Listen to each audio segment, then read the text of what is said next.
Sholawat itu banyak sekali fadilahnya, banyak sekali. Yang penting apa? Yang penting kita luruskan niat sholawat karena Allah Ta'ala. Udah nggak usah mikirin mau Allah ijabah doa kita, nggak, itu urusan Allah, itu hak mutlaknya Allah, ya, hak mutlak Allah. Yang penting kita sebagai umat, udahlah istiqomah aja dalam amal soleh. Salah satu amal soleh kita apa? Sholawat. Udah istiqomahin aja sholawatnya, ya. Perkara bonus-bonusnya Allah mau ijabah kasih mobil, Allah mau kasih rumah, Allah kasih dagangan laris, Allah kasih keturunan, Allah kasih lunas utang, itu urusan Allah Subhanahu Wa Taala.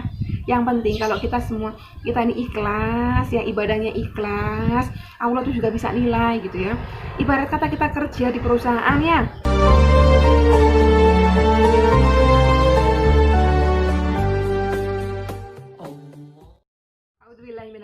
Bismillahirrahmanirrahim. Alhamdulillahirabbil wassalatu wassalamu ala asyrofil anbiya'i wal mursalin wa ala alihi washabihi wattabi'in.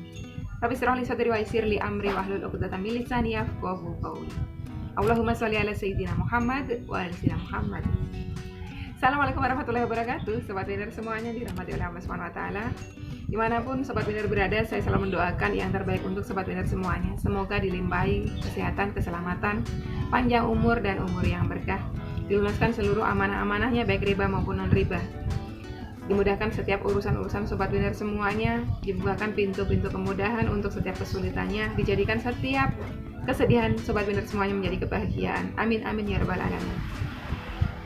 Sobat winner semuanya, hari ini saya akan syuting beberapa video, yang salah satunya ini adalah untuk sharing testimoni dari sobat winner semuanya yang ada di kolom komentar. Selanjutnya nanti saya akan coba menjawab, ya, pertanyaan di sesi Q&A. Ada banyak sekali pertanyaan seputar amalan sholawat yang sangat sering ditanyakan, dan ada juga yang pertanyaan-pertanyaannya agak-agak unik yang saya merasa nanti kita perlu jawab bersama-sama, ya. Jadi ini pertama saya akan coba sampaikan dulu testimoni dari sobat winner, ya. Semoga menjadi semangat buat teman-teman semuanya yang masih mendambakan sholawat. Jangan pernah berputus asa dari rahmat Allah. Tidak perlu mendengarkan komentar-komentar negatif dari orang-orang di sekeliling. Yang penting luruskan niat bersolawat kita karena Allah Ta'ala, ya. Oke, ini dari sobat winner, ada yang beliau mengaku setelah mendapatkan sholawat munjiat, ya, dagangan beliau, dagangan pempek beliau itu laris. Jadi mendapatkan omset sehari itu 350.000, ya, itu luar biasa. Alhamdulillah, itu semuanya berkat rahmat Allah. Ada juga yang dimudahkan urusan hutang piutang beliau. Sebetulnya ada juga yang tadinya suami beliau marah jadi luluh hatinya, tapi itu nanti di sesi lain aja, ya, di amalan melembutkan hati. Yang pertama dari Mbak Imas, ya. Assalamualaikum warahmatullahi wabarakatuh, Umi. Waalaikumsalam warahmatullahi wabarakatuh. Sebelumnya saya mau berterima kasih banyak sama Umi. Setelah saya mengikuti channel Umi, saya mulai mendawamkan baca sholawat di setiap mulai dawamkan sholawat di setiap habis sholat fardu, sholawat munjiat, sholawat Jibril sehari 1000 kali, dan sholawat Nabi 100 kali, Umi. Kemarin saya di posisi yang sangat membutuhkan uang 1 juta, Umi, untuk membayar hutang saya yang sudah ditagih. Saya bingung, Umi, karena saya tidak pegang uang sama sekali. Karena suami juga baru mulai ngajar lagi setelah di lockdown selama 3 bulan. Memang, ya, efek dari pandemi ini emang luar biasa, ya. Semua inilah merasakannya. Semua lapisan masyarakat merasakan. Termasuk saya sendiri juga sangat-sangat merasakan. Di lockdown selama 3 bulan di rumah aja, saya bingung, Umi, sedangkan orang itu sudah nagih. Saya yakin dan berdoa sama Allah, pasti Allah kasih jalan. Dan saya mencoba ngomong apa adanya sama teman, kebetulan tetangga rumah. Dan alhamdulillahnya teman saya itu, dia kasih pinjam Umi untuk membayar hutang saya yang 1 juta. Alhamdulillah, ya. Walaupun dia kasih pinjam, setidaknya itu non riba, Umi. Karena saya sebelumnya mempunyai hutang riba yang sampai saat ini belum lunas. Alhamdulillah, Umi. Di situ saya sangat-sangat bersyukur bahwa keajaiban sholawat itu bukti nyata, Umi. Walaupun hajat-hajat saya yang lainnya belum terkabul. Umi, saya mohon doanya dari Umi, semoga hutang riba saya yang belum terbayarkan sampai saat ini mudah-mudahan Allah kabulkan, dan saya ingin segera terbebas dari permasalahan hutang, terutama hutang riba. Mohon doa, ya, Umi. Ya, oke. Terima kasih atas bimbingannya melalui channel Umi. Oke. Buat Mbak Imas, pola pikirnya udah bagus, mindsetnya udah bagus. Karena gini, nggak sedikit dari penonton channel saya ya, saya mungkin katakan itu bukan subscriber saya ya, karena saya melihat beliau nggak subscribe. Banyak sekali dari penonton channel saya yang ketika menonton video pertama saya memberikan komentar gini. Jadi saya ceritanya itu punya hutang 25 juta riba ya, pinjol itu riba ya, riba. Dan saya dibantu oleh teman yang baik ya, teman saya yang sangat baik ini. Allah tolong melalui teman yang sangat baik ini, 25 juta tutupkan hutang riba saya. Tentunya saya masih punya hutang dong sama teman saya yang ini ya. Tetapi hutang saya sama teman saya yang ini itu bukan hutang riba. Setidaknya saya sudah terlepas dari dosa riba. Nah, itu yang saya syukurin. Dan banyak sekali penonton video kali itu ya, kala itu berkomentar gini, Mbak, kalau kayak gitu berarti hutangnya belum lunas dong, gitu kan. Nyinyir ya, belum lunas dong. Betul, saya jawab, betul, memang belum lunas. Saya masih mencicil kepada beliau teman saya ini. Tapi alhamdulillah hutang riba saya sudah selesai. Jadi saya sudah nggak punya hutang riba, gitu. Nah, hutang yang ada saat ini adalah bukan riba. Nah, ini tadi sama Mbak Imas. Jadi harus disyukurin. Setidaknya ada yang menolong, memberikan hutang, memberikan pinjaman, tapi bukan riba, ya. Itu semua berkat rahmatnya Allah. Jadi teman-teman juga berpikirnya harus ke arah situ, ya. Jadi sampai kapan kita mau berkubang terus di dalam riba? Dan riba itu menyengsarakan, ya. Tolong ditonton video saya tuh yang membuka mata batin pelaku riba. Nah, di situ saya banyak menjabarkan ya, kenapa orang pelaku riba itu terlilit hutang itu susah sekali. Selagi dia belum mau berhijrah bertobat, terlilit hutang terus itu ya. Oke, selanjutnya ini dari siapa ini? Akunnya sih Tegar ya, tapi nggak tahu ini cowok apa cewek. Assalamualaikum Umi. Waalaikumsalam warahmatullahi wabarakatuh. Umi, dengan kekuatan sholawat benar adanya bisa melembutkan hati seseorang. Di kesempatan kemarin saya cerita masalah hutang dan tekanan agar penagih leasing dan cicilan datang menagih. Tapi dengan sholawat ternyata akhirnya yang aku khawatirkan terjadi. Bang ke rumah itu langsung kepalanya. Ya, saya temui apa adanya. Saya ceritakan bersama debt collector, orangnya besar. Akhirnya dikasih solusi tenggang 3 bulan cicilan. Hanya bayar titipan. Akhirnya terbayar, mulai angsur lagi bulan 9. Alhamdulillah. Terus yang aku pikirkan lagi tanggungan yang lain Umi, yang besok Sabtu ini harus bayar hutang.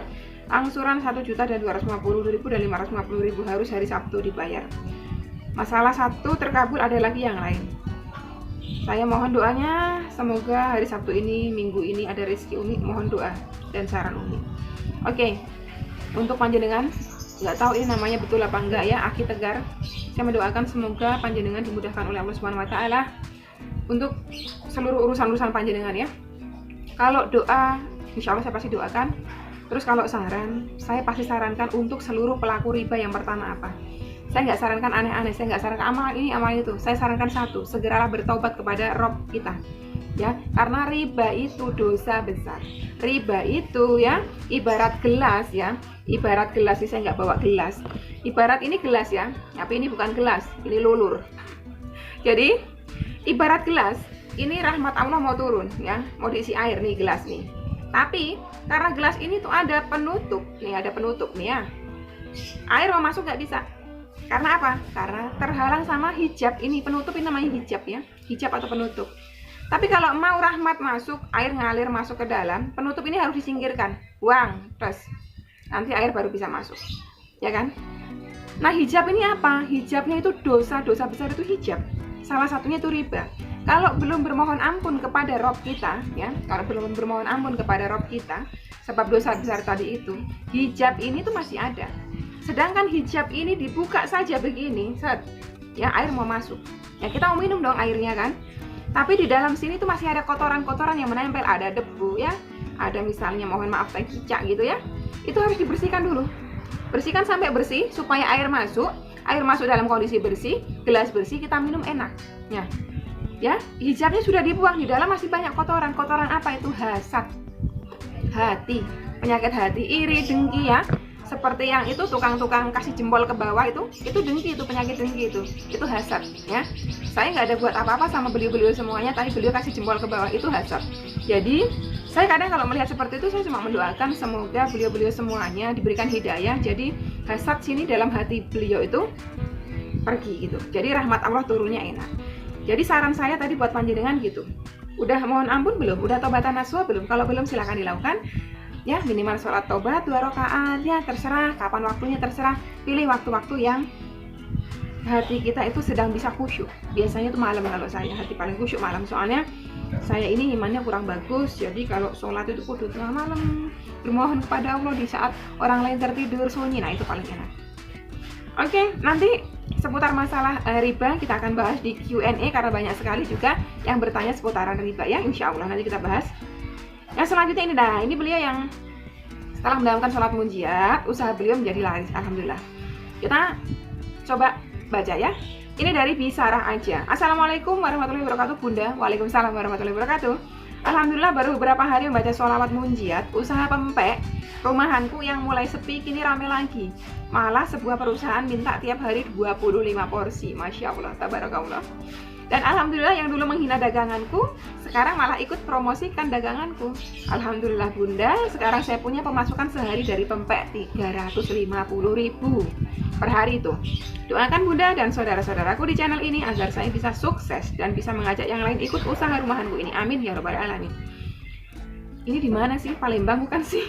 Saya kalau udah dengar pempek gini kok bawaannya malah pengen makan pempek. Oke. Ya, kita doakan untuk usaha dari saudara atau saudari kita tadi ya, Bisara aja tadi itu. Semoga usaha beliau berkah, lancar ya, memberikan hasil yang baik, dan dari hasil itu bisa dimanfaatkan untuk keluarga, untuk umat ya, dan bisa berbagi, bisa belajar jalan Allah ya. Intinya itu tadi ya, sholawat itu banyak sekali fadilahnya, banyak sekali. Yang penting apa? Yang penting kita luruskan niat sholawat karena Allah Ta'ala. Udah nggak usah mikirin mau Allah ijabah doa kita, enggak, itu urusan Allah, itu hak mutlaknya Allah ya, hak mutlak Allah. Yang penting kita sebagai umat udahlah istiqomah aja di dalam amal soleh. Salah satu amal soleh kita apa? Sholawat. Udah istiqomahin aja sholawatnya ya. Perkara bonus-bonusnya Allah mau ijabah kasih mobil, Allah mau kasih rumah, Allah kasih dagangan laris, Allah kasih keturunan, Allah kasih lunas utang, itu urusan Allah Subhanahu wa taala. Yang penting kalau kita semua kita ini ikhlas ya, ibadahnya ikhlas, Allah tuh juga bisa nilai gitu ya. Ibarat kata kita kerja di perusahaan ya, kayak di kantor saya tuh, saya punya OB. Saya punya OB tuh namanya Budi. Saya memang kelihatannya cuek gitu ya. Ya, saya sebagai kepala showroom itu mungkin dianggapnya saya cuek gitu, karena mungkin saya di ruangan saya sendiri, saya nggak pernah lihat beliau. Tapi sebetulnya saya tuh memperhatikan beliau. Beliau saya tahu ya, sebelum security buka gerbang kantor saya, beliau sudah nyapu, beliau sudah ngepel, beliau sudah menyapu nyiram-nyiram taman di depan itu. Jadi karena saya suka kadang kalau saya lagi pagi jalan gitu, saya belum ke kantor, saya pagi jalan saya lihat ini anak sudah berada di depan gerbang, apa itu, nyapu-nyapuin taman di pinggiran jalan tuh, kan luar biasa. Nah kalau beliau itu melakukan seperti itu, beliau nggak berharap, oh saya pengen Bu Wiwin lihat deh saya rajin gitu, enggak. Karena apa? Beliau melakukannya di luar jam kerja yang saya sendiri belum masuk kantor, tapi kebetulan pas saya lihat. Artinya apa? Beliau melakukan tulus, dan saya pun sebagai atasan beliau, saya melihat gitu, dan saya kasih apresiasi gitu. Saya kasih apresiasi, ya entah apa gitu kan.